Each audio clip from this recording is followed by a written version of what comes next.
Jake was trapped in the house with something or someone, and the warning on the window had changed to "Get out."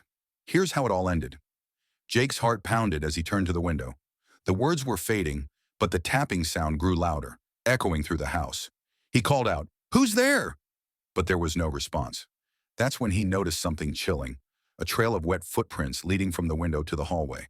What would you do if you saw those footprints? Freeze or follow them? Jake decided to follow, and it was the worst decision he could have made. The footprints led him to a locked door at the end of the hallway.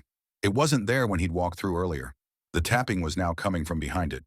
Jake hesitated, but he forced the door open and stepped into an empty room, except for an old mirror leaning against the wall. The glass was cracked, and in its reflection, he saw Mr. Hale. But when Jake turned around, the room was empty. Terrified, Jake tried to leave, but the front door wouldn't budge. That's when he heard a voice whisper behind him, "You shouldn't have come here." He spun around, but the house was empty. Then the lights flickered and went out. When the lights came back on, Jake was standing outside, on the street in front of Mr. Hale's house. But it looked different. The windows were boarded up, the paint was peeling, and the yard was overgrown.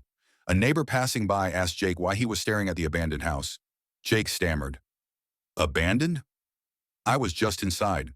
The neighbors shook their head and said, "No one's lived there for decades, not since Mr. Hale disappeared with his family." And in the window, Jake saw it one last time. The words "Help me" before they vanished forever. Some mysteries aren't meant to be solved. If you're ready for more stories like this, hit follow, but don't look too closely at the windows tonight.